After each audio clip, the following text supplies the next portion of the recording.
Just letting you know, this is only my spoiler first impressions of the episode. Check my pinned comment for a free gift related to this video. And to watch my unfiltered reactions with exclusive bonuses, join my Asha Media TV Club. The link is in the description box below. Now, here's my afterthoughts of this episode of Supernatural. This is already 5 Ashamojis, and if that's all you want to know, there you go. If you want to hear the rest, let's do it. Start from the beginning. Okay, so we have the opening where the mother here, she starts the beginning process of the sigil being affected so that it releases the monster. And it seems to be immediate because it was like right after she scraped that, right? She heard her daughter scream. Right here we could see it. And then the rest is history with the daughter getting pulled back by the creature. And I love the classic scare of child under the bed. We've seen it before in Supernatural, but this was just a nice reminder of how freaky it always is to see. And it's even freakier when it's a child. And the way they did it here, I'm just going to try to see if I can get a good freeze frame. Yeah, just around here. Let's see if I can do it again. It's hit and miss with this style that I'm doing of trying to show you my afterthoughts as I'm looking at the screen. But it's basically that part where it grabs her leg. And you see the creepy looking hands. I can't seem to get to it with this. And if I rewind too fast, too slow, it's not a big deal. Anyways, you get the point. This was very scary when it grabs her legs. And then comes the intro. Very effective, getting your attention. Okay, so then we have our beginning here. And that's what I noticed, funny enough, and I just landed right on it. Right timing. I noticed the spoilery credits. But in this case, I don't mind it. It was a good spoiler. And it kept me just all the more enthusiastic to keep watching the episode no matter what. And even if I hadn't seen it, it would have been an amazing surprise that they would have showed within probably the next 5 minutes of the episode anyway, right? All right, so we know the case of these kids. They're getting the souls sucked out. And I mentioned it was reminiscent of that episode in season 1. I think it's either episode 18 or 19. You can remind me if you know your episodes by heart. Sometimes I do, and sometimes I don't. Most of the times I don't, actually. Anyway, so yeah, it reminded me of that. That's why I'm like, okay, something sucking out energy out of kids, and they got to go find it. Although, I really would have loved just a classic spirit story, but nonetheless, this was still good. Okay, let's move a little forward. I gotta keep going. Yeah, nosy neighbor. Part of the neighborhood watch. She wasn't all that useful, except for just pretty much pointing out the fact, like, oh, what are you doing here? Like, if they had her give information that could be of genuine use to them, it would make her character all the more fun, but, you know, she's there for comic relief, and that was effective. Okay. Now, more than anything, it's the transition shots, right? With when you go from Sam and Dean to Rufus and Bobby, and through the dialogue, especially as we get a little further on at the hospital. I'll point that out once I get there. So here we are with Bobby a handful of years ago, and based on the Lilith factor, I think it's a safe presumption that this is, or safe bet more or less, this is season 4 in between that time, before Lilith was let out. Okay, or not let out, she was, before she died, and then Lucifer came along. Alrighty, and then we have Bobby and Rufus teaming up again, and just as a pair, like, okay, good. This is a good freeze frame. Seriously, it is a shame, and if you know behind the scenes, you're more than welcome to comment, but there should have been some kind of pitching for these actors to get a series. Even having a series, I would have been fine with a graphic novel. Like, literally the Bobby and Rufus comic book. That in itself would have been hilarious because even in cartoon or, comic book version, you just would picture their voices as you're reading the lines, and I think it would have worked out perfect. Even a cartoon of them. Wow. It's just a shame. Like an actual story in whatever medium was not spinned off with these two characters.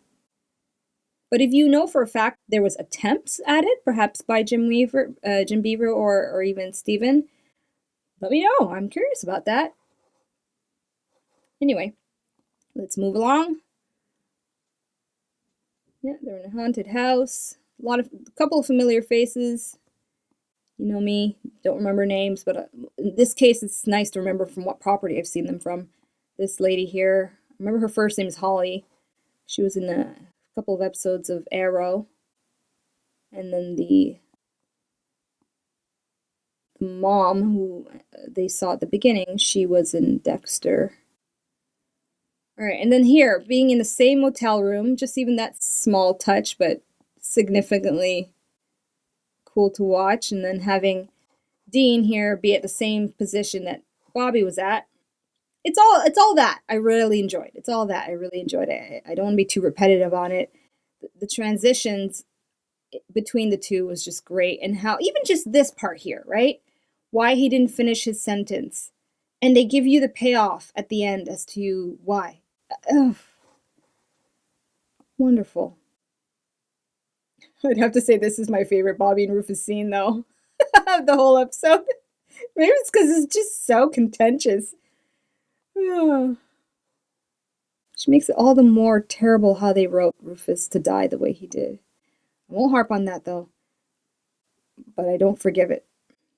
Okay. Yeah, this part, the back and forth of getting to the coffin to burn the bones, and they finally realize, yeah, Bobby was pretty thorough.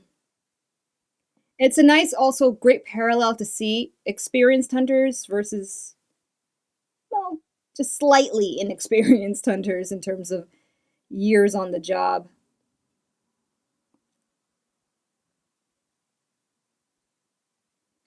And this moment here where he's telling Rufus about his boys, and I'm like thinking if my reaction was just the same as everybody else's, where you're like, yes, his boys, don't question that. And then to have, Rufus react the way he did to it too. He's like, sorry. That was nicely done. A very meta commentary there. All right, so the mom gets hit. Yeah, so this part here with the doctor, although the actress, is it just me or she just did not convince me? I didn't find her very convincing in the way she performed her role. But what I appreciated, and I think they did such a good job with the direction and the edit, is the transition from her talking to Sam and Dean to her being in the room with Rufus and Jim and Bobby. That was just great. So believable. And then when you have just even the whole concept of space and time, you can even argue. I mean, I know there's a group that can argue this with the whole scientific stuff that they tried to bring up and simplify as best as they could, that this was actually happening at the same time. All of this. And the transition in between each other can go, how's it described? Usually like different planes of reality mishmashing with each other, and the nest of the creature is like somewhat the hot spot. Oh boy. I can go on forever to the degree that I can try to articulate it anyway. Most of the time I'll understand things, I just can't repeat back how I understand. I don't think I'm alone on that. All right, now gotta move a little forward. I'm sorry for the rush here, but I think my reaction speaks volumes in and of itself, hence why most of you don't really listen to my afterthoughts anyway. That's fine. Okay, so yeah, when they figure out what they got to do with the sigil, and just even the revelation of what the creature is, straight up soul eater, and I like the joke around that. It's pretty much that. It's a monster that eats souls. Very simplistic in its design here. Very straightforward. Okay, and then having Dean and Sam try to figure out the same things and having Sam be the one to explain and simplify the science of it. And it kind of freaked me out a little bit because, like I said, I just came from, anyways, don't want to be too redundant here. But I love this scene a lot. Really good. And if you can relate to that kind of jargon, you know, if you watch other properties similar to what I'm watching too, then you totally get where it's just CW supernatural version of something similar. Okay. So let's keep going a little forward. Let me kind of get to the point where they do find themselves in there, because that's when things really start to pick up. And watching Rufus make the same decision that Sam does, and just continuing in a very awesome way to watch the parallel of both actions and both people, and similarities in their behavior even with each other. Although Rufus, Sam is not as extra as Rufus is. But he does have his moments. Okay, yeah. So the episode already touched on what Dean saw. He sees a dead Sam there. And according to Sam, you know, to think that this is a comforting thought to know. I forgot how he worded it, but sure. I just never really looked at it like that, but now I do. Okay, and then Bobby sees the same thing for himself. He sees his boys.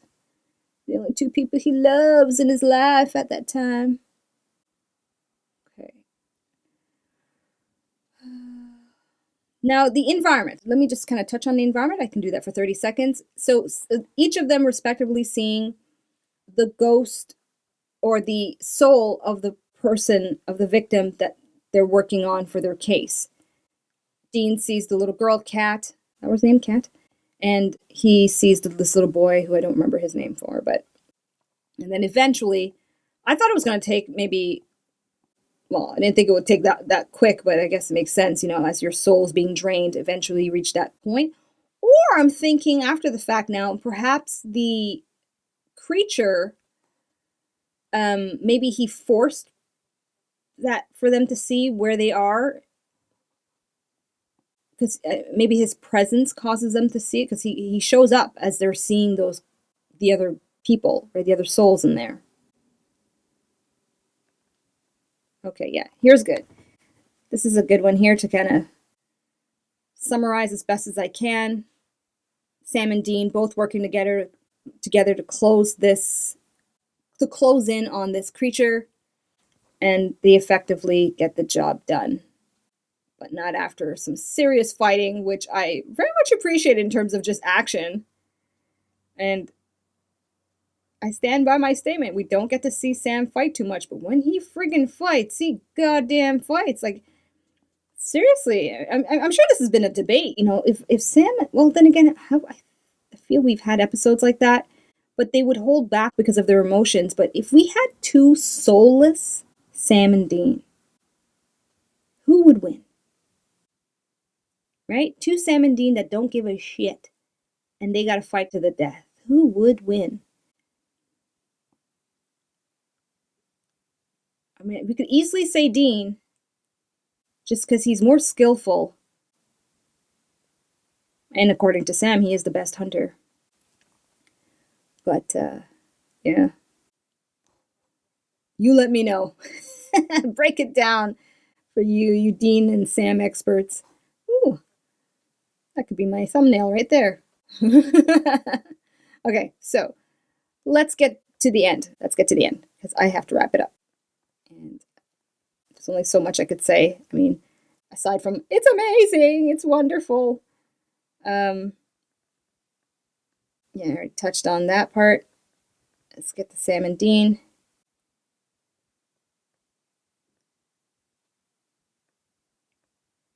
There's not much else I could say in this conversation. He's just pretty much summarizing what's going on, and then, yeah. That's good. People, if you just happen to be one of my viewers that watches my reactions to Fringe, right, then you know I could identify very strongly to this moment where you're getting a headache. And when you don't understand that stuff, it's even worse. I mean, there's only so much of a basic grasp I can get, even with explanations from viewers, but after a while, it's like, oh, okay, what's happening next? Before you start crying out of despair. All right, so I'll just leave it there. This was a fantastic episode. I hope to see more like this. And it's nice that they even bothered to consider bringing back Bobby and Rufus this way. And I can only presume it's perhaps from fan demand, due to the fact that there is quite, if I'm not mistaken, there's quite a strong consensus amongst your fandom here, the SPN fandom, that Bobby and Rufus are a beloved pair. And so just even the attempt at making a very awesome episode like this, I'm just so thankful. This is like one of those jewels, and it's my second favorite episode of the series. Season, not the series, season, second favorite. Right after episode 4. Alrighty. So, there you have it. That's my afterthoughts for episode number 16. Left a very good, positive impression on me. Looking forward to finishing off the rest of the season, of course. And if you want access to my full, unfiltered reaction to this episode, including bonuses such as my pause commentary, if you're curious about that, and just other stuff that I do share only with club members, details on joining my club is in the description box below for you. So, until my watch for episode 17, I will see you again soon. Goodbye. Peace out. Thank you so much for watching. Be sure to subscribe and check out my other videos.